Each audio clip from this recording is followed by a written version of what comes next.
जी, नमस्कार दोस्तों। EMRS hostel warden की तैयारी हम लोग कर रहे हैं और इसके तहत हम लोग हिंदी पढ़ रहे हैं। हिंदी में हम लोगों ने बहुत कुछ पढ़ लिया है, हम लोग प्रैक्टिस भी कर रहे हैं लगातार। पिछले साल के क्वेश्चन पेपर भी हम लोगों ने देख लिया था, प्रीवियस ईयर के क्वेश्चन पेपर भी हम लोगों ने देख लिए थे। प्रैक्टिस हम लोगों का लगातार चल ही रहा है। हिंदी के 10 क्वेश्चंस पूछे जाएंगे, 10 अंक के होंगे जैसा कि हम सभी जानते हैं। आज की इस वीडियो में हम लोग पढ़ेंगे दीर्घ संधि के बारे में। दीर्घ संधि क्या, जैसा कि हम सभी जानते हैं, संधि क्या था भाई। संधि सिलेबस में, हिंदी के सिलेबस में संधि दी गई है। संधि का मतलब होता है वर्णों का मेल। बहुत बार मैं बता चुका हूँ, वर्णों का मेल जो होता है उससे जो विकार उत्पन्न होता है उसको संधि कहते हैं। संधि 3 प्रकार थे। कितने प्रकार के थे सही? संधि 3 प्रकार के थे। स्वर था, व्यंजन है और तीसरा है विसर्ग संधि। हम इनके बारे में हमने जान लिया था, स्वर संधि, व्यंजन संधि और विसर्ग संधि। इससे पहले वाले वीडियो में हम लोगों ने जान लिया था। हम जैसा कि हम सभी जानते हैं, स्वर संधि जो होती है वो 5 प्रकार की होती है। स्वर संधि 5 प्रकार की होती है। पहला है दीर्घ संधि, जिसके बारे में आज हम इस वीडियो में पढ़ेंगे। उसके बाद गुण संधि है, यण संधि है, वृद्धि संधि है और अयादि संधि है। तो आज की इस वीडियो में हम लोग जो है दीर्घ संधि के बारे में पढ़ेंगे और दीर्घ संधि क्या होती है। और आज इस वीडियो के लास्ट में हम उन 10 जो दीर्घ संधि के 10 महत्वपूर्ण उदाहरण देखेंगे और एक ट्रिक भी मैं बताऊंगा जिससे आप सिर्फ देख के ही बता दोगे कि इस शब्द में कौन सा संधि है, दीर्घ संधि है कि नहीं है। आप देख के ही, शब्द देख के ही बता दोगे, ऐसा ट्रिक बताऊंगा। तो पहले हम लोग ये जान लेते हैं कि भाई ये जो संधि होती है, दीर्घ संधि होती है, वो क्या होता है। दीर्घ संधि, जैसा कि हम सभी जानते हैं, दीर्घ संधि जो है स्वर संधि का एक एग्जाम्पल है। मतलब स्वर का स्वर से ही मिलेगा। जब दो स्वर आपस में मिलते हैं और उससे जो विकार उत्पन्न होगा, जो परिवर्तन होगा, उसे स्वर संधि कहते हैं। स्वर संधि का जो पहला प्रकार था वो दीर्घ था, दीर्घ संधि। अब दीर्घ संधि क्या होता है भाई? दीर्घ संधि का मतलब है, पहले देख लो, छोटा आ, बड़ा आ और छोटी ई या बड़ी ई, फिर छोटा ऊ या फिर बड़ा ऊ। अब इनके मेल से ये जब आपस में मिलेंगे, किससे मिलेंगे? छोटा आ चाहे मिल जाए छोटा आ या बड़ा आ से मिल जाए, और छोटी ई चाहे छोटी ई से मिल जाए चाहे बड़ी ई से मिल जाए। इसी प्रकार छोटा ऊ से मिल जाए चाहे बड़ा ऊ से मिल जाए। तो जब ये आ से आ मिले, ई से ई मिले, ऊ से ऊ मिले, तो इस तरह से अगर दो वर्ण या दो स्वर आपस में मिलेंगे, आ से मिल रहा हो, ई से मिल रहा हो, ऊ से ऊ मिल रहा हो, तो इसको क्या कहते हैं? इसको दीर्घ संधि कहते हैं।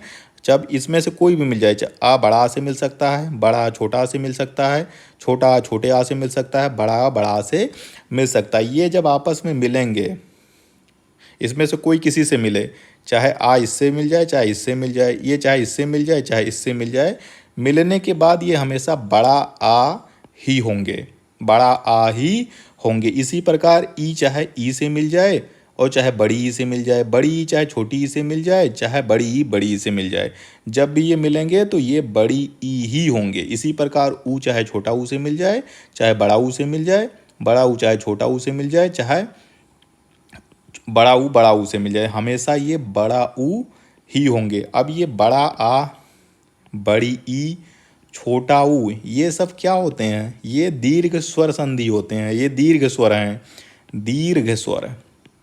स्वर हमने पढ़ा था ना भाई, स्वर क्या होते हैं?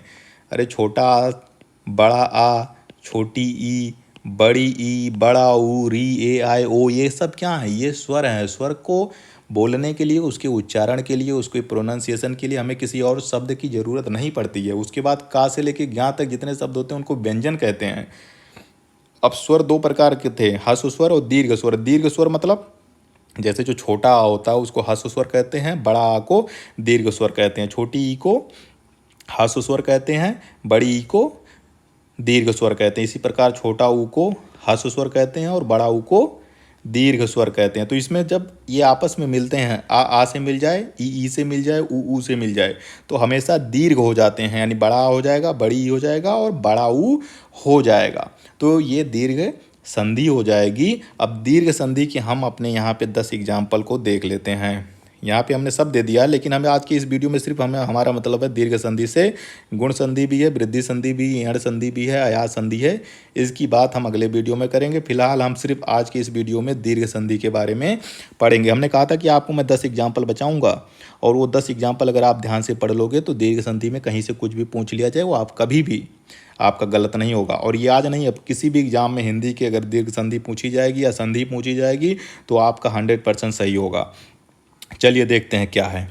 अब हिमालय, हिमालय बना हिमधन आलय बराबर क्या हो गया, हिमालय। हिमधन आलय बराबर हिमालय, हिमालय। अब हिम में कौन सी मात्रा है भाई, हिम में छोटा आ की मात्रा है और आलय में बड़ा आ की मात्रा है। दोनों मिलेंगे तो क्या हो जाएंगे भाई, माँ में देख लिए यहाँ पे कौन सी मात्रा है, बड़ा आ की मात्रा है। तो आ से आ मिल रहा है तो क्या हो गया, दीर्घ संधि हो जाएगी। हमने कहा ना, आ से आ मिले, ई से ई मिले, ऊ से ऊ मिले तो हमेशा वो दीर्घ संधि कहलाएंगे। विद्या धनालय में क्या मिल रहा है भाई, विद्या में बड़ा की मात्रा है और आलय में बड़ा हई है। दोनों मिलके क्या हो जाएंगे भाई, विद्यालय हो जाएंगे। चलिए परम धन अर्थ, यहाँ पे देख लीजिए तीसरा जो दिया है, परम में माँ में कौन सी मात्रा है, छोटा की मात्रा है, अर्थ में छोटा हई है। दोनों मिलके क्या हो जाएंगे, बड़ा हो जाएंगे। तो परम धन अर्थ परमार्थ हो जाएंगे, परमार्थ बड़ा हो जाएंगे ना भाई। परम धन अर्थ बराबर क्या हो जाएंगे, परमार्थ हो जाएंगे। चलिए गिरिधन ईज, गिरिधन ईज। अब गिरी में कौन सी मात्रा है, ई की मात्रा है, ईस में बड़ी ई है ही है। दोनों मिलके क्या हो जाएंगे, बड़ी हो जाएंगे। तो गिरिधन ईज बराबर गिरीस हो जाएंगे। क्यों, बड़ी ई हो जाएगी ना, रा पे बड़ी की मात्रा, गिरीस हो जाएंगे। यहाँ पे भी ई से ई मिल रहा है तो ई से ई मिले, आ से आ मिले, ऊ से ऊ मिले तो किसका एग्जाम्पल कहलाएंगे, ये दीर्घ संधि के एग्जाम्पल होते हैं। फिर चलिए अब सर्वधन अधिक, सर्व में आ की मात्रा है और अधिक में आ ही है। दोनों मिलके सर्वधन अधिक बराबर क्या हो जाएंगे, सर्वाधिक हो जाएंगे, सर्वाधिक। अल्प आयु, अल्प में आ की मात्रा है और आयु में बड़ा आ की मात्रा है। इस प्रकार अल्पधन आयु बराबर अल्पायु, अल्पायु। उदाहरण किसका है, दीर्घ संधि का। कवि धन इंद्र, कवि में ई की मात्रा है और इंद्र में ई की मात्रा है। दोनों मिलके बड़ी ई हो जाएंगे, यानी कवि धन इंद्र, कवि इंद्र हो जाएंगे। इसी प्रकार अति धन यु, अति में ई की मात्रा है, यू में ई की मात्रा है। दोनों मिलके अतियु हो जाएंगे, अति धन यू बराबर अतियु। इस अब आ जाओ, भानु में ऊ की मात्रा है और उदय में ऊ है ही है। दोनों मिलके बड़ी बड़ी हो जाएंगे तो भानु धन उदय, भानुदय हो जाएंगे। बड़ा ऊ की मात्रा, भानुदय हो जाएंगे। ठीक है। इसी प्रकार सुधन उक्ति, सु में ऊ है और उक्ति में ऊ है। दोनों मिलके बड़ी ऊ हो जाएंगे तो सूक्ति हो जाएगी। सुधन उक्ति बराबर सूक्ति, ये बड़ी की मात्रा हो जाएगी। तो हमने क्या कहा था भाई, दीर्घ संधि किसे कहते हैं भाई, जब आ से आ मिले, देख लीजिए आ से आ मिल रहा है, या फिर ई से ई मिले, ई से ई मिले, या फिर ऊ से ऊ मिले। तो ये किसके एग्जाम्पल हो जाएंगे, इनको हम दीर्घ संधि कहते हैं। तो ये 10 एग्जाम्पल हो गए हमारे जो एग्जाम से। अब इसी तरह से कुछ भी पूछा जा सकता है, हिमालय पूछा जा सकता है, ज्ञानालय पूछा जा सकता है, भोजनालय पूछा जा सकता है, शिवालय पूछा जा सकता है, ग्रीस हरीश विनीत ये सब पूछी जा सकती है। कोई भी ऐसे पूछे आप, इसी तरह से संधि विच्छेद करोगे तो ये देखोगे तो उसमें पता चल जाएगा कि आ से आ जुड़ रहा है, ई से ई जुड़ रहा है, अगर ऊ से ऊ जुड़ रहा है तो वो दीर्घ संधि होगा। दीर्घ संधि की बात क्या होती है, मान लीजिए कोई भी शब्द है, हम उसमें संधि का क्या मतलब होता है, संधि का मतलब है जोड़। तो दो जब बाण आपस में जुड़ेंगे तो वहाँ पे कोई ना कोई गांठ जरूर पड़ जाएगी, कोई निशान जरूर छूटेगा। उसी गांठ को हम जब तोड़ते हैं, यानी जब हम विच्छेद करते हैं, तो हमें जो है पता चलेगा कि उसमें कौन सी संधि है।